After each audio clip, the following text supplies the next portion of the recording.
Bien, bienvenue pour cette avant-dernière session de nos rencontres.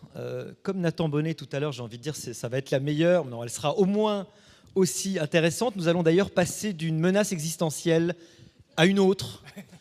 Oui, on vous avait pas promis que c'était une feel-good après-midi, forcément. Mais on va quand même essayer de faire preuve d'optimisme. On est ravis d'avoir cet après-midi comme débatteur pour cette conversation Dimitri Carbonel du Shift Project, dont tu es le porte-parole d'ailleurs. Enfin, tu es le porte-parole des shifters, parce qu'il y a une nuance. C'est compliqué, Shift Project. Voilà. Daniel Dufort, tu es président et directeur général de l'Institut économique de Montréal. Et donc, tu nous viens d'outre-Atlantique et nous sommes d'autant plus ravis de t'accueillir. Et nous en sommes évidemment, nous sommes vraiment extrêmement contents d'avoir des gens de l'étranger. Il faut que nous devenions de plus en plus internationaux, encore plus avec nos amis québécois. Alors, j'ai envie de commencer par justement la question des priorités, puisqu'on a parlé tout à l'heure de l'IA, de menaces existentielles. Dimitri, est-ce qu'on est totalement d'accord sur le fait qu'aujourd'hui, la priorité, c'est l'écologie, la transition énergétique? Ou alors, je le reformule, est-ce que le monde entier est tout à fait persuadé que la priorité, c'est la transition écologique? Alors, si on écoute Trump et Musk, oui, certainement. Non, pour taquiner, évidemment, c'est pas du tout un sujet qui est couvert politiquement par Trump ou Musk.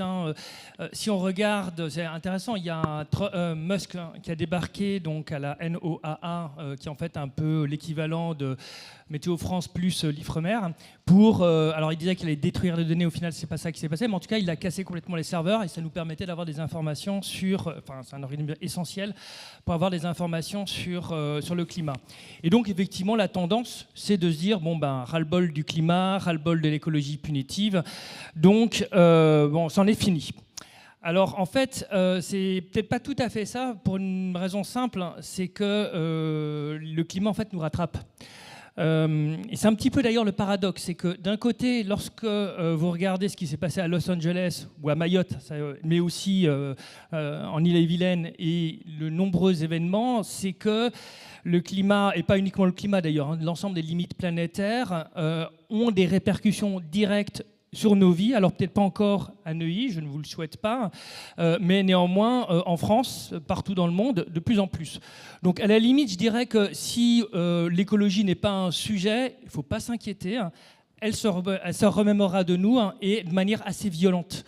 Et c'est un petit peu le paradoxe, c'est que d'un côté, donc, on a à subir de plus en plus d'événements catastrophiques qui touchent de plus en plus de personnes, de manière directe ou indirecte d'ailleurs, parce que d'un côté on se dit ok, ma maison je l'ai encore gardée, mais de l'autre côté potentiellement ça coûte plus cher pour tel ou tel bien, l'énergie coûte plus cher, j'ai plus accès à tel ou tel type d'éléments, je peux plus me déplacer parce que la route est bloquée, je ne sais pas s'il y en a qui sont partis au ski en Savoie, mais il y a eu des éboulements, juste pour info, quand vous avez une montagne et qu'il y a de l'eau qui va à l'intérieur des montagnes,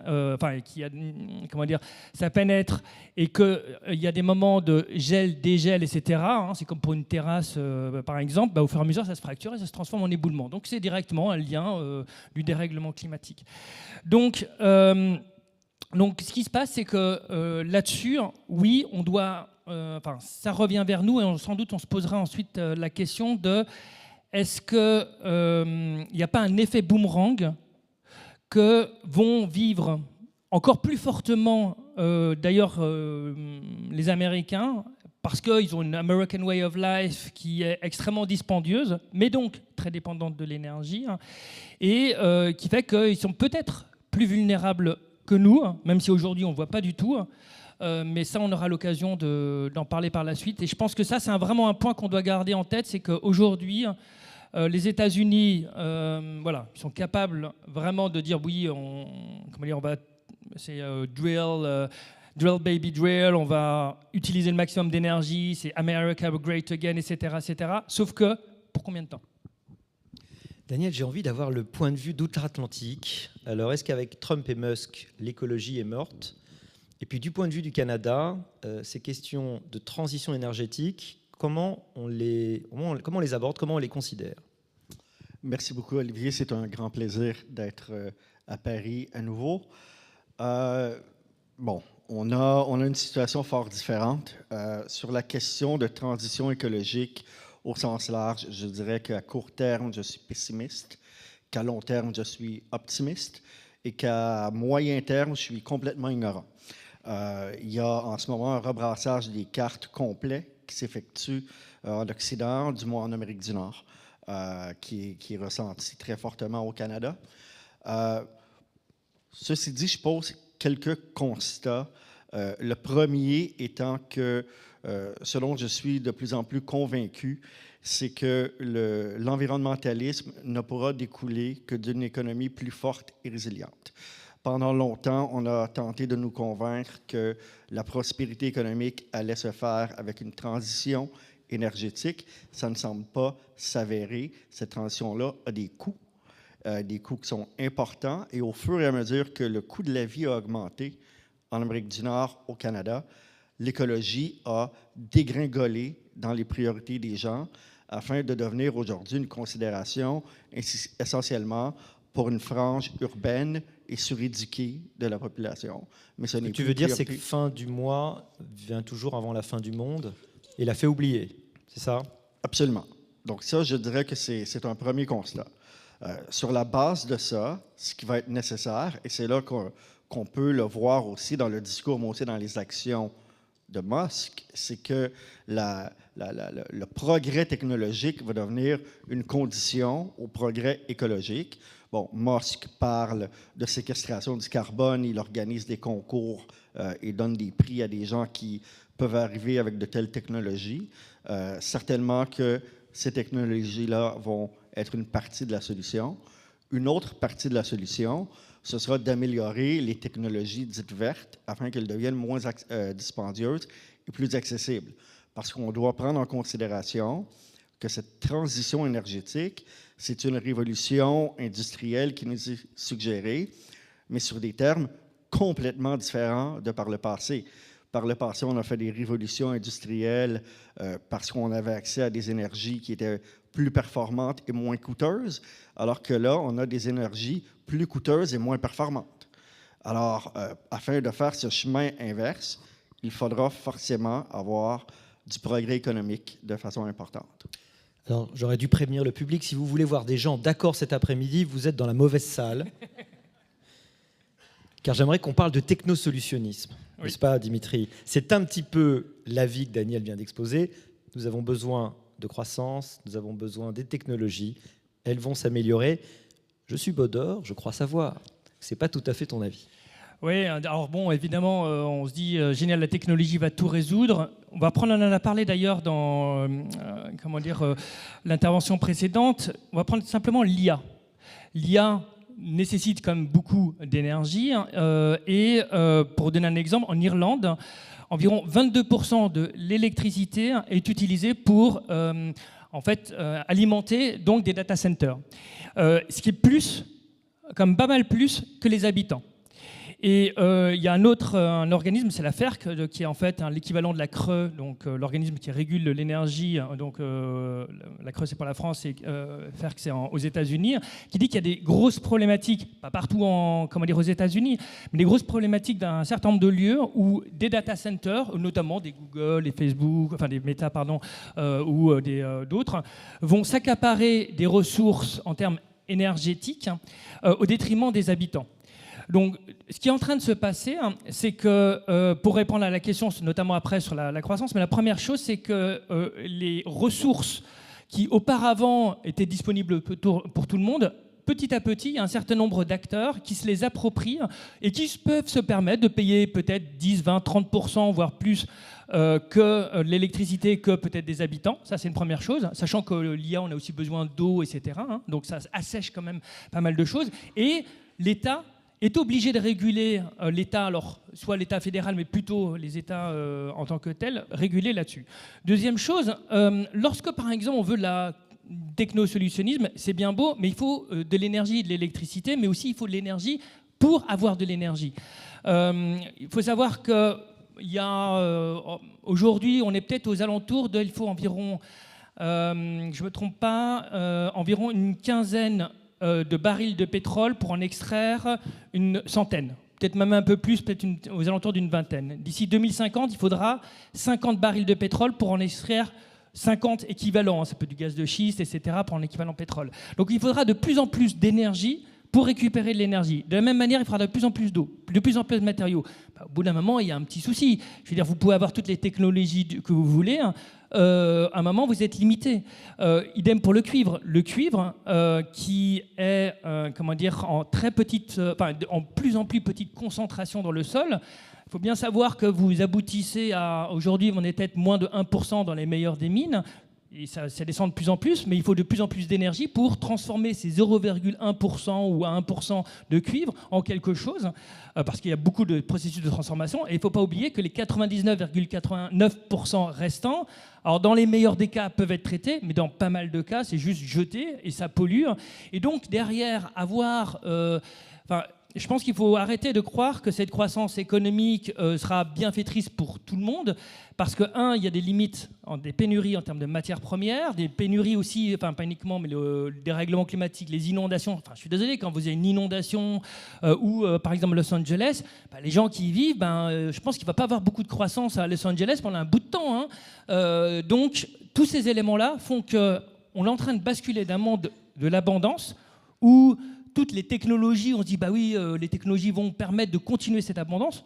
Moi, je pense on est complètement à l'ouest, parce que petit à petit, on commence à le voir, on est limité, on est en train de basculer vers un monde de la rareté.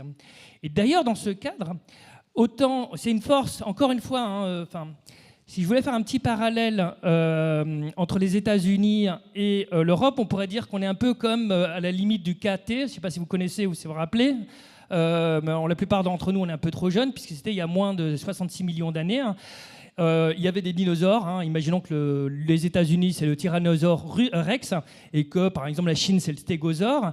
Évidemment, ils ont dominé les petits mammifères que sont les pays européens. Il se trouve qu'avec, donc là c'est un astéroïde, mais on pourrait imaginer le changement climatique, les limites planétaires qui sont dépassées et d'autres événements sociaux, etc., ils sont peut-être un petit peu moins aptes à subir ce type de choc. Et nous, les petits mammifères européens, on sera sans doute plus divers et plus à même de pouvoir survivre à ces éléments. Alors ça ne va pas arriver tout de suite, ça veut dire que c'est compliqué, mais peut-être que dans 10 ans, dans 20 ans, c'est nous, en tant que petits mammifères qui sont quand même très diversifiés, qui ne sont jamais d'accord ensemble, qui s'en sortiront le mieux, parce qu'on a une capacité de résilience, je pense, qu'on ne voit pas encore, qui est beaucoup plus forte que je pense que les États-Unis, qui sont encore une fois beaucoup plus dépendants que nous sur plein de sujets.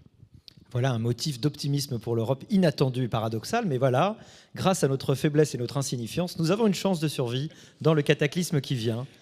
On a bien fait de venir cet après-midi. Non, mais après c'est une question d'environnement. Le darwinisme, c'est ça, c'est la capacité à s'adapter à l'environnement. L'environnement va changer. Bon, Daniel, est-ce qu'on peut au moins tous s'accorder sur le fait qu'on a besoin d'une transition énergétique ? La question de cet après-midi, et le titre de cette conférence, cette session, n'est-ce pas, c'est quelle réforme structurelle pour cette transition ? Et peut-être derrière en filigrane, quel calendrier, quel rythme, quel type de réforme ? Derrière les structures, il y a beaucoup de choses. Qu'est-ce que tu y mets de ton point de vue ? Oui. Alors, clairement, la question du calendrier est plus imprévisible. C'est là que je parle de mon ignorance à moyen terme sur le rythme auquel les choses vont débouler. Dans un premier temps, il y a un constat qui est que, pour l'instant, cette transition-là est une vue de l'esprit occidental. Quand on regarde ce qui se passe, on voit des émissions qui diminuent dans l'Ouest, mais c'est un problème mondial et les émissions mondiales, elles, continuent d'augmenter, bon an, mal an.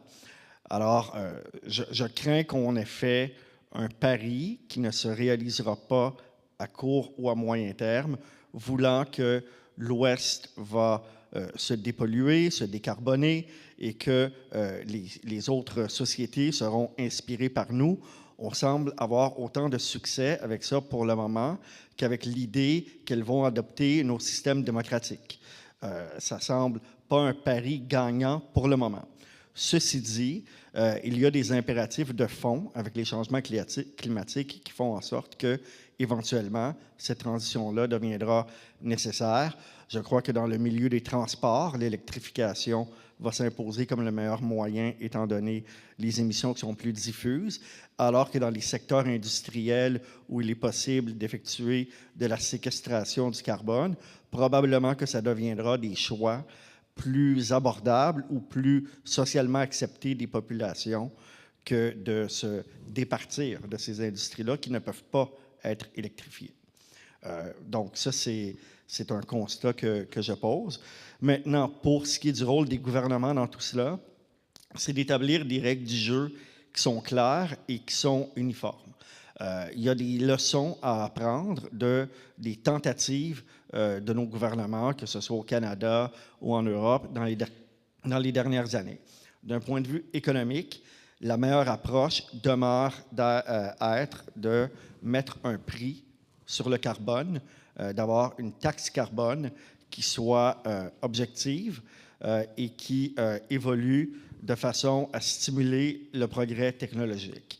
La séquestration carbone va se faire lorsqu'elle sera rentable pour les sociétés, pour les entreprises, et qu'elle ne sera pas trop nuisible au portefeuille des particuliers. Donc, c'est un geste qui peut être posé par les gouvernements. Malheureusement, ce que l'on observe dans l'implantation d'une taxe carbone au Canada, c'est que ça a été complètement politisé et instrumentalisé par un gouvernement qui sera probablement...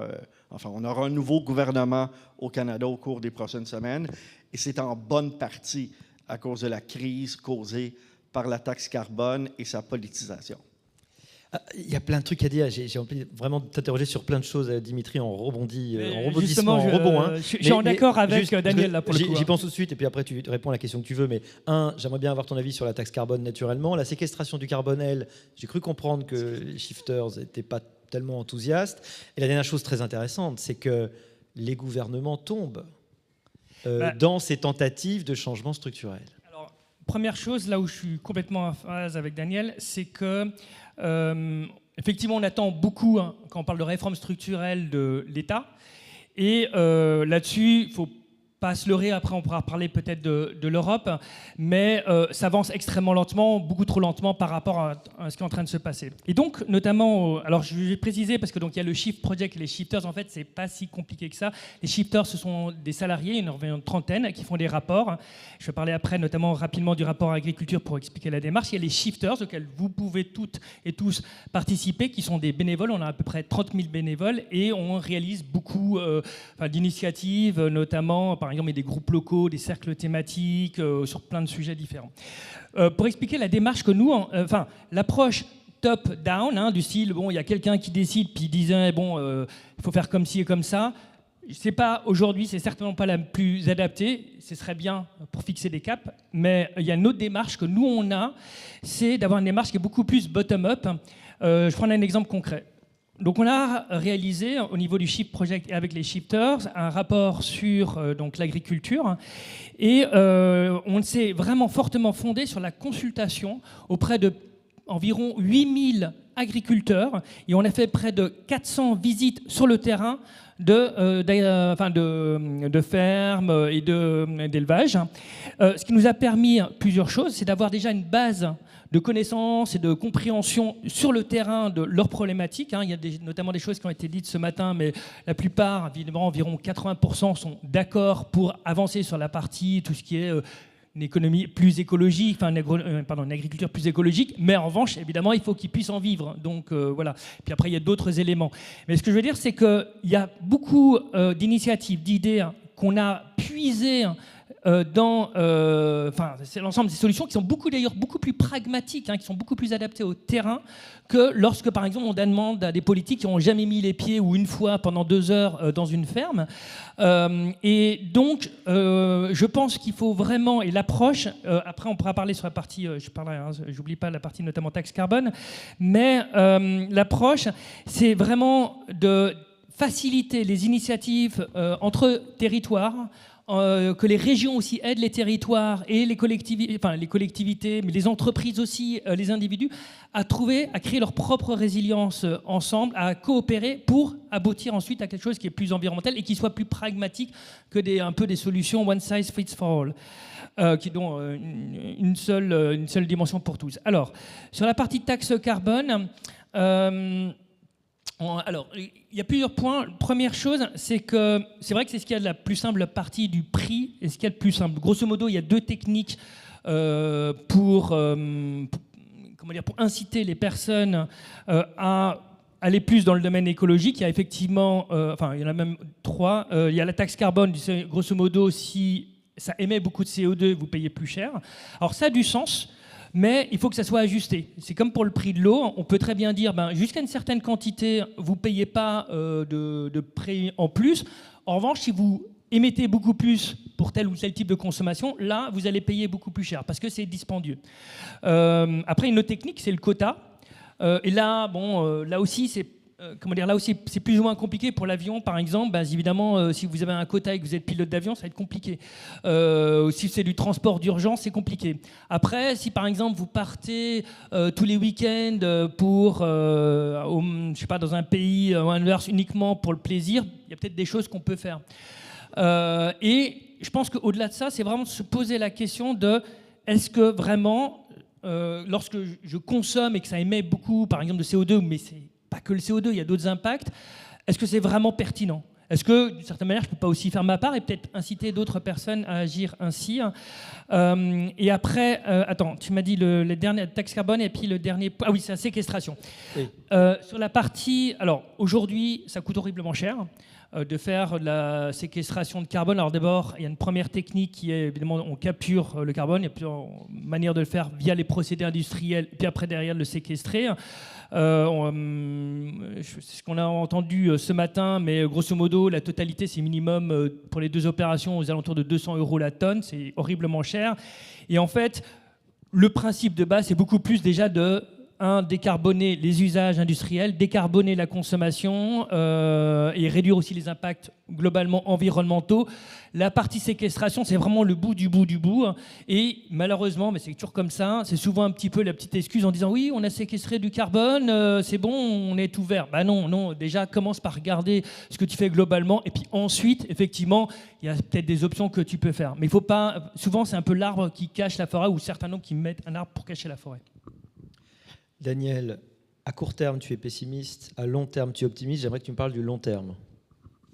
Absolument. Donc, Donc oui, mais je suis nettement plus optimiste que Dominique quant au potentiel des technologies. Dimitri, je crois. Dimitri, pardon. Il me semble. Désolé.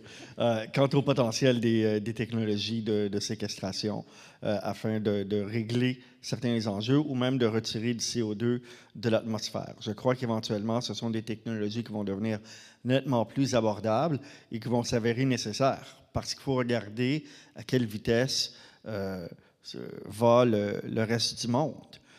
En ce moment, la transition énergétique, écologique, ne s'effectue pas.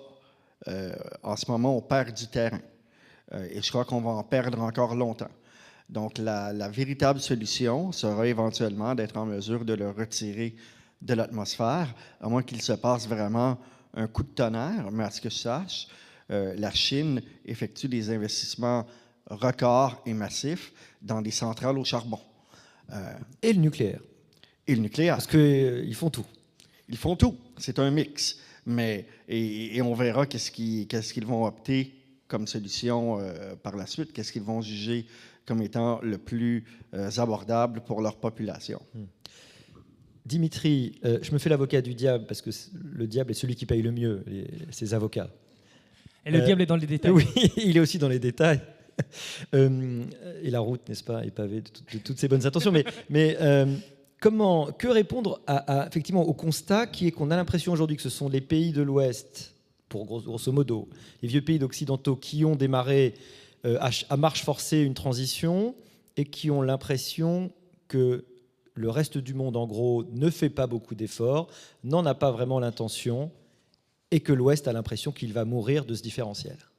Alors, il y a Premièrement, il faut faire la distinction entre les pays, par exemple, qui sont en voie de développement, qui sont dans des conditions difficiles, notamment il y a toute une partie en Afrique ou dans d'autres pays.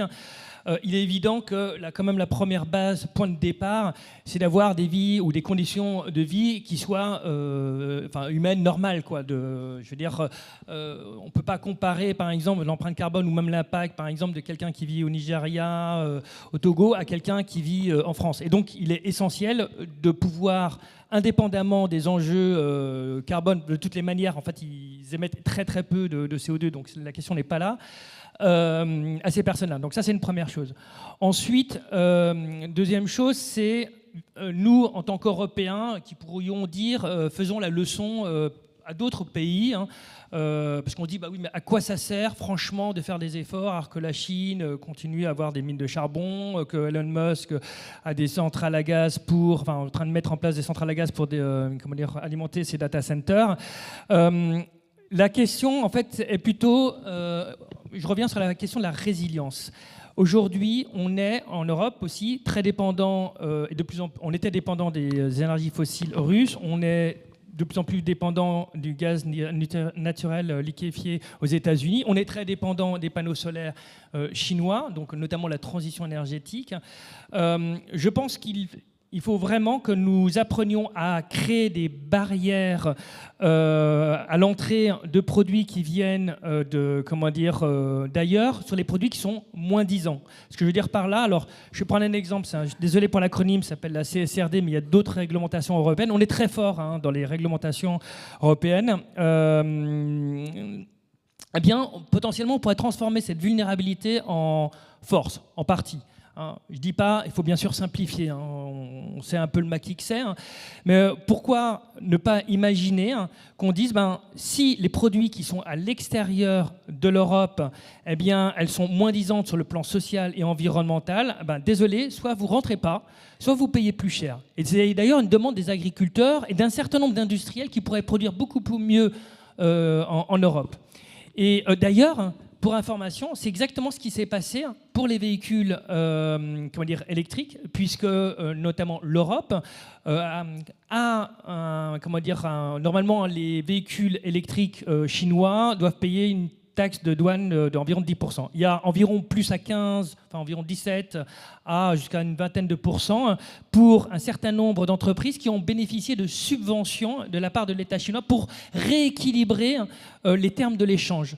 Et ça, une des clés, c'est vraiment de rééquilibrer les termes de l'échange, aussi bien par rapport au dumping, alors ça c'est plutôt lié aux subventions, mais aussi sur le plan environnemental et social, parce qu'effectivement, il n'est vraiment pas normal que des entreprises qui sont soumises, que ce soit en France et en Europe, à des conditions qui sont beaucoup plus difficiles pour respecter l'environnement, soient face à des organisations qui, évidemment, peuvent faire tout et n'importe quoi, alors potentiellement au détriment de leur population. Et ça, je pense vraiment que c'est des barrières qui sont importantes à mettre en œuvre, et petit à petit, on commence à le faire. Mais combien de temps on a mis pour s'en rendre compte ? Daniel, est-ce qu'on peut placer nos espoirs dans un rééquilibrage des conditions de l'échange ? Est-ce qu'on sait qu'on est sorti du monde du libre-échange, on est sorti des rounds de l'OMC, on sait que ce multilatéralisme est derrière nous. Maintenant, l'ordre du jour est aux tarifs et aux barrières douanières, tarifaires et non tarifaires, n'est-ce pas ?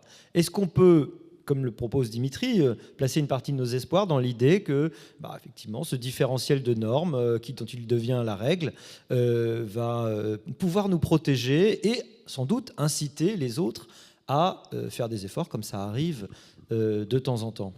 Ouais. On n'est pas en accord là. Non, pas vraiment. Donc, enthousiasme modéré. Non, mais en fait, ce que je dirais, c'est que je ne sais pas si cette idée d'instituer en taxe le cadre réglementaire européen plus lourd constitue de faire du judo avec cela ou un harakiri. Parce que la violence imposée et la souffrance imposée aux consommateurs européens se ferait sans doute ressentir dans les urnes. Ceci dit, je crois qu'il y a quand même, si on se repose avant la solution à très long terme, dans le moyen terme, on ne doit pas laisser le mieux être l'ennemi du bien. Et en ce sens, on peut commencer à décarboner des pays, des économies qui sont en émergence, comme l'Inde. Donc, si on regarde le scénario indien, en ce moment, sous la pression de divers lobbies, le Canada n'a jamais développé la capacité de pipeline pour envoyer son gaz naturel liquéfié vers l'Asie-Pacifique.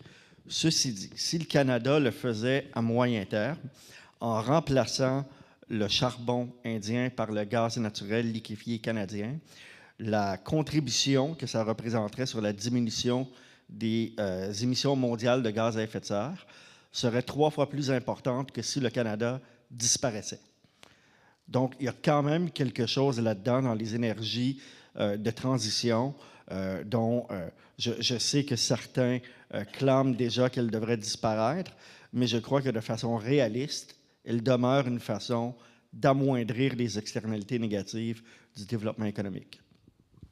Dimitri, en parlant d'harakiri plutôt que de judo, est-ce que ce que tu proposes, c'est-à-dire les fameuses barrières non tarifaires dont on parle, dont on voit très bien à quoi ça pourrait ressembler, non pas pour conséquence, mais peut-être faudrait-il le dire à nos amis compatriotes et néanmoins électeurs, 2 conséquences fondamentales. 1, une élévation inéluctable du prix. 2, une diminution de la diversité de l'offre. Alors, non. Pourquoi? Parce que d'un côté, de toute manière, ça va arriver. On le voit, le cacao commence à augmenter en termes de prix. Il y a un certain nombre de choses qui commencent à augmenter de prix, hein, notamment parce que c'est lié à un certain nombre de dépendances, il y a moins d'eau, etc. Première chose. Et puis, deuxièmement, il y a l'accent qu'on met. Est-ce que là, on veut mettre l'accent sur le consommateur ou l'accent sur la personne qui gagne de l'argent pour produire un certain nombre de, d'équipements, ou ça peut être sur le plan alimentaire. Et sans doute, l'accent... Évidemment, on a voulu, et c'est vrai que c'est facile, avoir une consommation à très peu cher. Mais si de l'autre côté, on parvient à mieux valoriser des salaires qui après permettent d'avoir des consommations qui sont effectivement un coût qui sont plus chers, notamment, hein, c'est un exemple que j'avais cité, si vous mettez en place une éolienne, alors c'est un peu caricatural, une éolienne ou une usine, on va faire plus simple, une usine sur un territoire, il y a 2 manières de faire. Soit par exemple, vous dites, grosso modo, je vais essayer de trouver des personnels vraiment pas chers, potentiellement, c'est ce que font d'ailleurs pas mal les entreprises chinoises, c'est qu'elles prennent des personnels chinois, qui mangent chinois, etc. Donc je vais vraiment être dans la caricature ici. Et je ne dis pas que ça se passe nécessairement en France, mais notamment dans un certain nombre de pays, c'est comme ça que ça se passe. Et inversement, une autre démarche, qui est de dire comment est-ce qu'on va associer notre projet d'implantation avec le territoire, avec les entreprises. Potentiellement, si je ne sais pas, si j'ai des panneaux photovoltaïques sur le toit, j'en fais bénéficier effectivement la collectivité. Si j'ai des jardins, j'en fais bénéficier le public. Tout à coup, on est en train de potentiellement, alors ça prend du temps, c'est plus compliqué, mais on est en train de recréer, on tisser des liens, recréer des liens de solidarité entre les différentes personnes. On sera beaucoup moins d'une part dépendant de l'extérieur. Alors je ne dis pas qu'il faut être en autonomie, c'est pas ce que je dis, ou en autarcie, il faut bien sûr regarder nos relations, mais au contraire, on diversifie, à la fois nos relations. Alors peut-être effectivement, on mangera peut-être un peu moins, je ne sais pas, est-ce que ce sera des bananes ou d'autres choses comme ça. Je ne dis pas le contraire. Mais en revanche, on diversifie beaucoup plus nos relations, on diversifie aussi beaucoup, on réduit nos dépendances, on réduit nos vulnérabilités. Donc je pense que c'est vraiment ça qu'il faut commencer à apprendre à faire. Pour reprendre aussi le lien par rapport aux shifters, je disais qu'il y a beaucoup de groupes locaux. Il y en a même un qui s'est récemment créé à Tahiti. Et le lien, alors ce sont des bénévoles, on fait le lien avec des collectivités, on fait notamment des sensibilisations, mais on aide aussi des collectivités à travailler sur leur plan climat, enfin ça s'appelle PCAET, plan climat, air, etc. On crée du lien. Autre exemple qui n'a rien à voir, mais ça c'est une mairie à Los Angeles, ça date depuis un certain temps, mais ils ont mis des arbres fruitiers dans la ville. Et évidemment, les arbres fruitiers, les gens commençaient à le prendre et ils faisaient des confitures et ils partageaient les confitures. Alors c'est anecdotique, mais ce qui se passe, c'est que, encore une fois, l'enjeu aujourd'hui, c'est de créer du lien, mais aussi, on en parlait tout à l'heure, de valoriser l'effort, le travail. Je veux dire que si je travaille, je suis bien payé, que je peux me payer des produits, c'est pas la même histoire que si on me donne de l'argent pour consommer d'un produit qui vient de l'extérieur. Je trouve qu'en termes de projet, c'est pas du tout le même projet. C'est beaucoup plus enthousiasmant de bosser pour faire quelque chose que potentiellement je peux bénéficier, quitte à le payer un peu plus cher. Je suis très sensible à cet éloge de l'effort, évidemment. Daniel, Qu'est-ce que tu en penses? Ben, je crois que c'est très bien qu'il y ait du travail du grassroots, bottom-up, qui soit effectué, parce qu'effectivement, tant et aussi longtemps que ce ne sera pas une véritable volonté populaire, ça va être très difficile d'imposer pour des politiques, d'imposer à la population une certaine paupérisation ou un appauvrissement ou moins de choix, et ensuite se représenter aux élections. Ça, c'est une de mes Oui, convictions. c'était la remarque que je faisais tout à l'heure. Quand tu déplies les conséquences de ce que tu proposes, tu as très peu d'électeurs à la fin. C'est-à-dire que la plupart du temps, c'est quand même sur un grand flou quand certaines idées arrivent à passer, mais quand tu vas au bout des choses, tu te rends compte que les gens... alors, est-ce que les gens sont méchants? Je ne sais pas, mais en tout cas, du point de vue démocratique, je me demande si c'est pas un peu aporétique, comme on dirait. Mais c'est là que je crois, bon, dans la littérature intellectuelle américaine, il y a une idée assez récente qui est celle des luxury beliefs, qui sont celles des idées que l'on peut se permettre une fois que l'on a atteint un certain seuil de richesse. Et je crois que l'écologie est une nécessité, mais je crois tout de même qu'elle devient plus abordable lorsque le reste de l'économie et que l'augmentation de la qualité de vie est ressentie par nos concitoyens. Ouais, mais pardon, oui, Dimitri, justement, j'allais te relancer là-dessus parce que on voit bien que ce sont les pays riches qui sont les plus soucieux d'écologie et ils ont les moyens de faire les investissements nécessaires pour avoir les infrastructures. Bizarrement, aucun des pays pauvres ne fait la même chose. Par moyen et par volonté. Après, faut comprendre. Par exemple, je prends l'exemple de l'Inde, qui certes globalement, émet très peu de CO2, mais lorsqu'on regarde l'augmentation de leurs émissions et puis de leur impact, ça devient juste phénoménal et ça va même augmenter très fortement. Et c'est normal, d'une certaine manière. Je veux dire, écoutez, les pays occidentaux, vous êtes gentils, vous avez fait toute votre croissance et puis maintenant c'est nous qui devons payer. Non, c'est pas normal. Donc, en fait, ce qu'on commence à voir, que ce soit alors, je ne suis pas un spécialiste de l'Afrique, mais aussi ou en Inde, mais on commence à voir de plus en plus de ce qu'on appelle soit de l'Yuga innovation ou un certain nombre d'innovations qui, pour une raison simple, comment est-ce qu'on peut faire avec ce qu'on a autour de soi pour aller le plus loin possible et pas nécessairement utiliser des technologies occidentales, notamment pour plusieurs raisons. La première raison, c'est qu'en Inde, les pollutions atmosphériques, c'est catastrophique. En Chine, ils en sont très très conscients. Et ils voient bien l'effet boomerang que ça a d'aller à fond sur les énergies fossiles ou le charbon. Donc il y a aussi une limitation. Encore une fois, c'est aussi une question de responsabilité. C'est-à-dire que quand, par exemple, on a des répercussions environnementales, il n'y a personne qui nous tape dessus ou qu'on n'a pas l'effet boomerang derrière, on y va franco, quoi, parce que de toute façon, on risque rien. En revanche, et c'est ce qui est en train de se passer dans d'autres pays, ils s'en rendent compte. Et je pense aussi qu'un certain nombre de pays pourraient être beaucoup plus innovants que nous parce qu'ils ont ce qu'on appelle un peu le greenfield.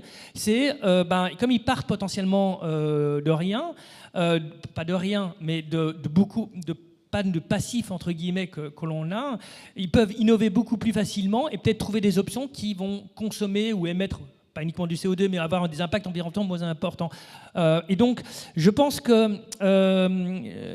il faut être extrêmement attentif à ce qui va se passer effectivement dans ces pays-là. Je pense que aussi, alors ça ne sera pas partout pareil, surtout sur les pays qui ont déjà beaucoup de pétrole, mais je suis certain qu'il y a beaucoup d'innovations qui vont venir de ces pays-là. Et qu'on aura beaucoup à apprendre d'eux, alors que nous, on a effectivement un passif, et peut-être, par ce passif, c'est un peu comme des boulets au pied, on mettra plus de temps pour évoluer. Et on a beaucoup de leçons à apprendre d'eux plutôt que l'inverse. Daniel, est-ce que tu penses que c'est quand nous serons face à des conséquences tellement visibles, tellement inéluctables, que nous bougerons réellement? Est-ce que tu crois que c'est ce qui est un peu l'idée de Dimitri, c'est qu'on a besoin du choc? C'est quand on aura rencontré le mur qu'on agira face au mur, en gros. Voilà. Oui, tout simplement parce que... C'était la partie pessimiste du début, c'est ça?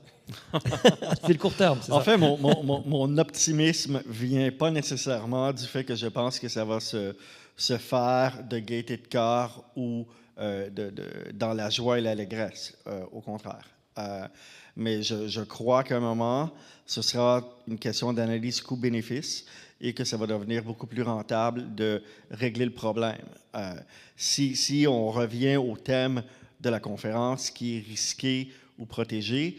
Je crois qu'en ce moment, l'appétit est pour le risque et que quand on aura vraiment à se protéger, c'est là que ça viendra. Oui, vas-y. Je vais me mettre les pieds dans le plat et je ne sais pas si je suis du côté du diable ou de Dieu. Mais Dimitri, faut-il, au nom de l'écologie, limiter la liberté que nous avons aujourd'hui? Alors, non, c'est pas comme ça que ça se passe. La liberté, quand la liberté, de toute façon, elle va être limitée elle-même par les conséquences. Vous êtes, je vais reprendre un exemple, vous êtes à Los Angeles, vous êtes, je sais pas, aux alentours du début janvier, Los Angeles, au Pacific Palisades, évidemment, vous avez la liberté de faire ce que vous voulez. Et puis après, vous avez un incendie CAM qui a été largement augmenté à cause du réchauffement climatique, la végétation était sèche, puis après aussi, ils n'étaient pas préparés sur un certain nombre de choses. Après, même si vous étiez très riche, vous n'avez plus de maison, votre liberté a quand même été sacrément entamée. Et d'autre part, en plus, parce que là, à la limite, on pourrait dire, oui, bon, alors dans certains cas, vous avez une assurance, mais la plupart ne sont même pas assurés. Mais si vous vous dites, bon Dieu, est-ce que je vais encore reconstruire là, sachant qu'il y a de fortes chances, parce que ça va s'empirer, que je vais encore reconstruire? Et il y a aussi une question vraiment aussi de lien avec la propriété, c'est-à-dire que, alors encore une fois, c'est pas encore partout, et on ne le subit pas encore dans nos chairs partout, mais de plus en plus, notamment l'érosion des côtes, il y a des personnes qui perdent leur maison en France parce que leur habitation qu'ils ont payée très cher, l'île de Ré ou d'autres endroits très cher, ils le perdent. Et la question c'est, est-ce que je vais investir autant pour avoir quelque chose que je risque de perdre, sachant que je ne peux même pas l'assurer? On reprenait par exemple de la partie assurance. Et d'ailleurs, c'est un gros problème aussi pour les entreprises.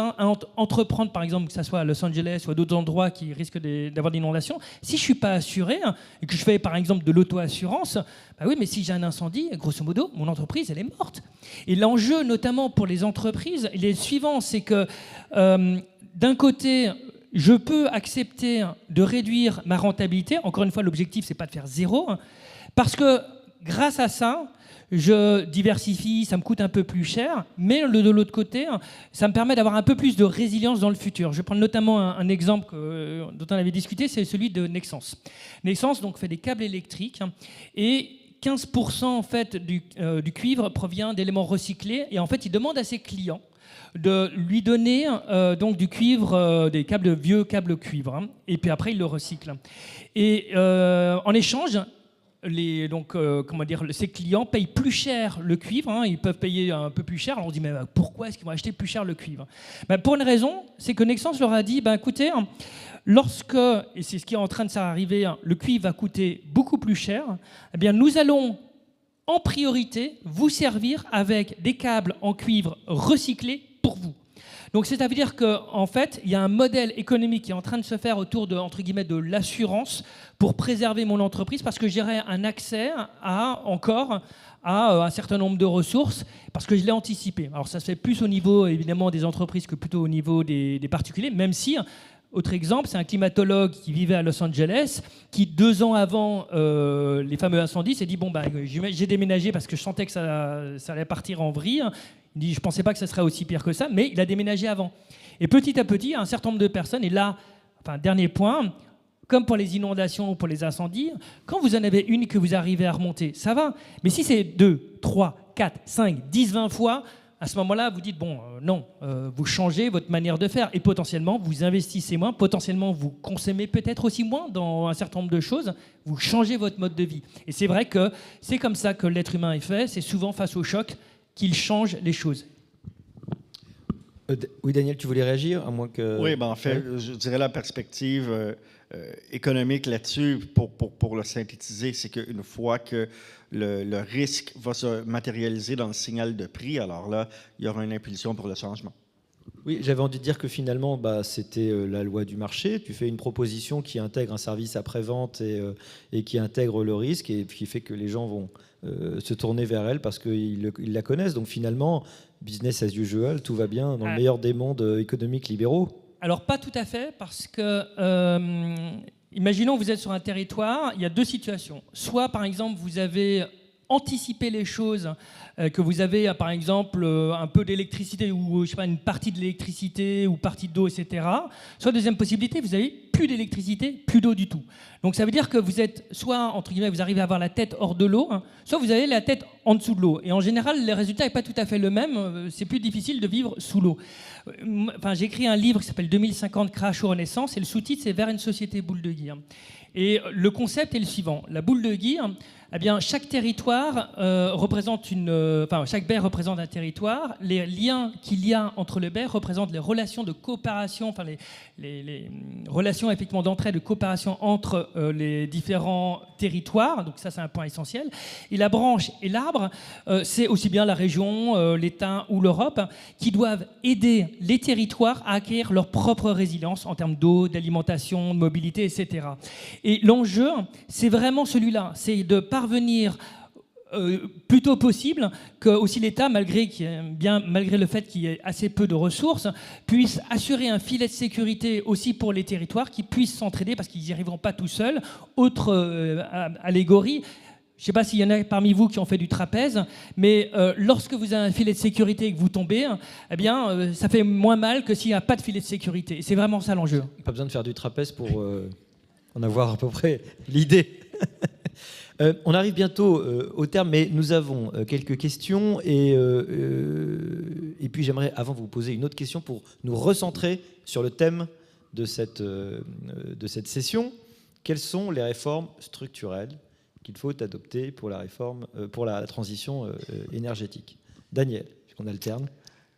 Même si elle est très complexe, je crois que celle qui vient mettre en place le cadre qui rend le tout possible, c'est la taxe carbone, appliquée de façon neutre, en renvoyant les recettes aux contribuables, c'est-à-dire que c'est un exercice qui doit être à coût nul pour les gens, mais ça vient créer les incitations, les mettre aux bons endroits, c'est-à-dire que c'est vraiment la consommation de carbone qui doit être réduite afin d'en avoir davantage, mais ça ne peut pas devenir une façon pour les gouvernements d'aller chercher davantage de fonds dans les poches des contribuables. Oui, parce que si j'étais Emmanuel Macron, ce qu'à Dieu ne plaise, je répondrais, mais gilet jaune. Vous me dites taxe carbone, je réponds gilet jaune. Je connais mal l'exemple français, je dois admettre. Bah, vous augmentez les prix pour faire payer le carbone et puis les gens se révoltent. Mais oui, 100%, mais est-ce que les autres taxes ont été baissées?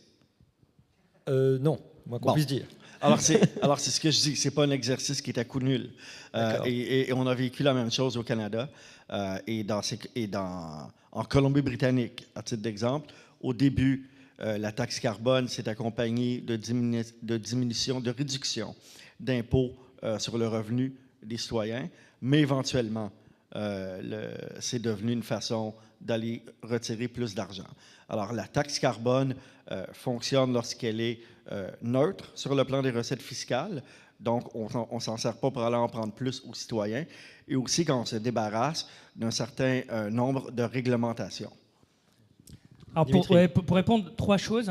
La première, qui est un basique, c'est la sobriété. Alors pourquoi la sobriété? Parce que, pour une entreprise, évidemment, il est moins affecté par le coût de l'énergie. Si, évidemment, il faut mettre en place les infrastructures, mais si, par exemple, le prix de l'essence est multiplié par 10 et que vous faites du vélo, vous en fichez.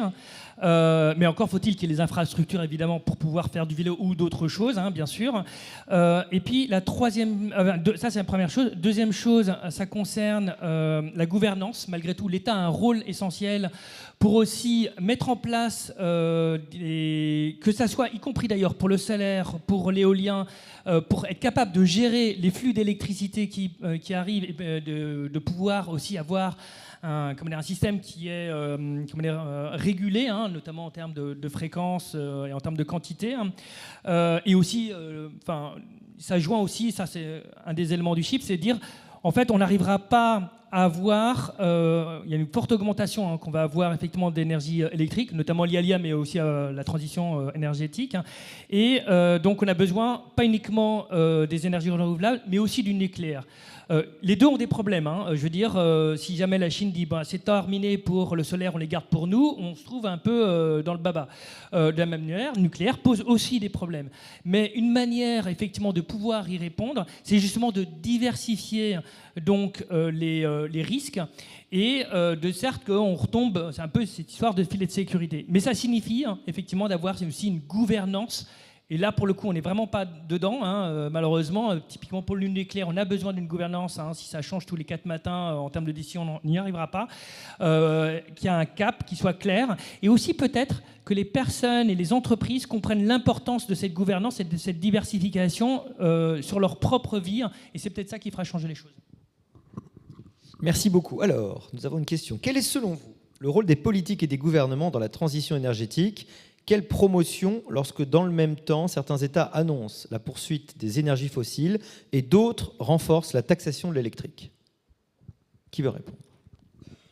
Encore une fois, je dois revenir à un cadre avec un prix sur le carbone et aussi des mesures incitatives intéressantes pour l'innovation afin de la stimuler.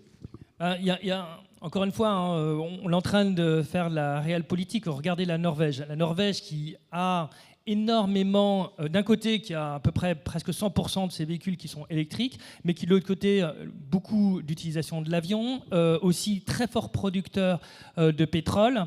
Moi, je suis entrepreneur, j'ai ma propre entreprise. Je comprends aussi. Et ce qui se passe, c'est que, malheureusement, et c'est comme ça, c'est humain ou c'est les organisations, c'est... si vous avez, l'objectif climatique, pour l'objectif climatique, ça ne marche pas. Et l'écologie punitive, ça ne marche pas. Il faut obligatoirement avoir, pour entraîner un très grand nombre de personnes et d'organisations, il faut qu'il y ait d'autres bénéfices. Est-ce qu'ils sont financiers ? Est-ce que c'est dans le domaine de la santé ou d'autres choses ? Et c'est comme ça qu'on parvient à engager beaucoup plus de personnes. Et ça, là, pour le coup, on se rejoint, Daniel. Parce que, voilà, je pense qu'une entreprise dire, écoute, décarboner pour décarboner, au début, si ça ne coûte pas trop cher, je veux bien. Mais si, par exemple, j'ai le problème au niveau des prix ou que ça coûte trop cher, non, je ne le ferai pas. Et donc, effectivement, sur la partie politique, je pense que c'est avoir cette vision, c'est pas avoir cette vision en silo, qui est de dire, on fait ça pour telle action, c'est d'avoir cette vision globale. Je parlais un peu des territoires avec une usine ou autre chose sur un territoire, c'est disons, OK, potentiellement, je vais décarboner, mais quels sont les autres avantages que je vais apporter ? Réduire la dépendance énergétique, c'est potentiellement meilleure santé parce qu'il y a moins de pollution, etc., etc. Et c'est ça qu'il faut, c'est un package qu'il faut donner. Il y a plein de questions, alors on ne pourra pas toutes les citer, mais l'économie circulaire est-elle une solution à la réduction du réchauffement climatique ?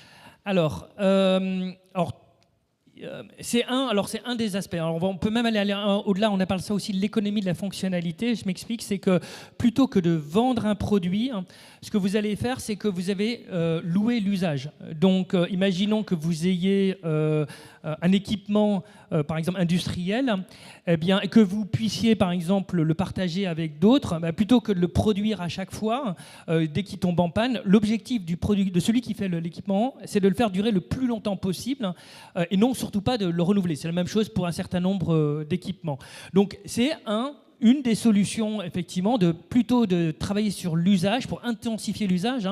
Autre exemple, je crois que c'est Accor qui fait ça, ça a plus ou moins bien marché, c'est quand vous avez un hôtel qui est très peu utilisé, on va essayer de maximiser l'usage du bâtiment plutôt que de créer plein de bâtiments autour. Et ça permet en plus, l'avantage, de réduire des coûts. Donc là, oui, ça peut être un des éléments, c'est pas le seul, mais c'est un des éléments qui peut servir. J'allais dire absolument, parce qu'extraire davantage de valeur d'une ressource déjà transformée, c'est vraiment une valeur ajoutée qui peut être commercialement viable et également avoir des bénéfices environnementaux. Alors, il y a une question, pouvez-vous expliquer ce que signifie la séquestration du carbone ? Peut-être une définition rapide ? Alors la séquestration du carbone, c'est on va capturer, alors soit dans l'air, ça c'est ce qu'il y a de pire parce qu'il y a 0,04% de CO2 dans l'atmosphère, donc c'est pas top sur le plan énergétique, mais en général c'est le procédé industriel, donc on va capturer le carbone. Et ce qu'on va faire, c'est qu'on va l'injecter, alors il y a notamment des pétroliers qui font ça, et même il y a certains pétroliers qui sont très malins parce qu'ils demandent à se faire financer pour remplir leur puits, leur puits de pétrole ancien, donc mettre du CO2 à l'intérieur. D'ailleurs, C'est un peu l'économie de la fonctionnalité, de l'usage. On réutilise des mètres carrés, des mètres voilà, cubes, c'est ça. n'est-ce pas, Voilà. disponibles. Tant qu'on peut faire de l'argent, on y va franco. Et après, comme j'ai dit, ça coûte cher. Deux, il peut y avoir des problématiques de suite, parce que c'est pas nécessairement, c'est un peu compliqué aussi à gérer. Hein. Et il y a même un certain nombre de pétroliers qui sont assez malines pour utiliser le CO2 pour récupérer plus de pétrole en injectant du CO2. Donc bon, là c'est assez funky, quoi. C'est formidable, Donc ça. la séquestration de carbone, bon, encore une fois, hein, c'est vrai que si on veut arriver à la neutralité carbone, sans doute on devra y passer de toutes les manières. Le fait de travailler dessus. Moi, je ne dis pas qu'il faut arrêter de travailler dessus. Je pense qu'il faut étudier la solution. La solution. Le seul point, c'est qu'il ne faut surtout pas croire que c'est ça qui va tout changer, parce qu'il y aura plein d'autres choses à faire avant.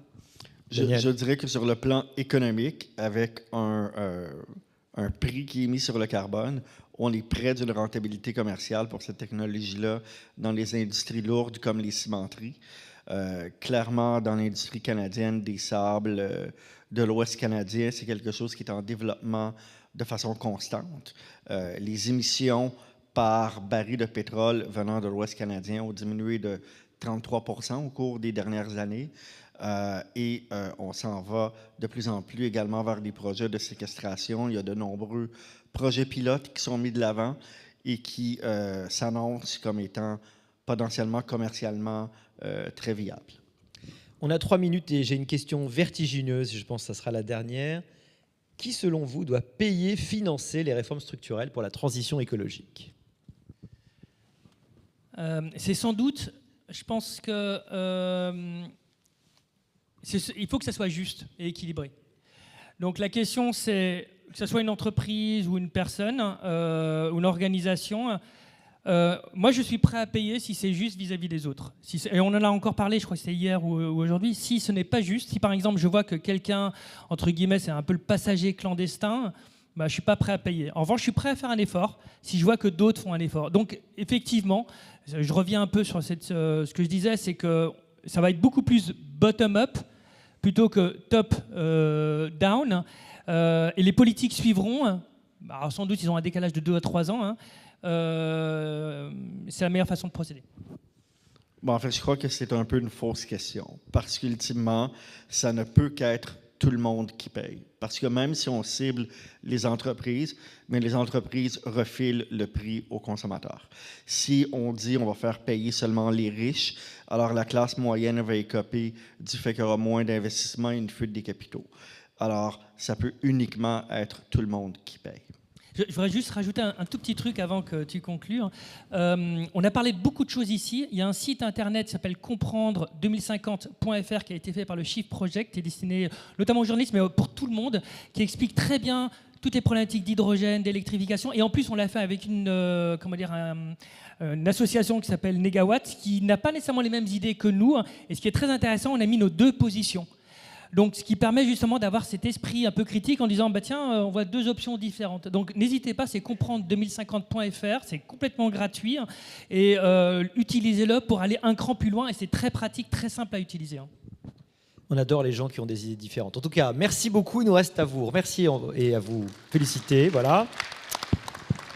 Rendez-vous à 17h15 pour la dernière session d'aujourd'hui.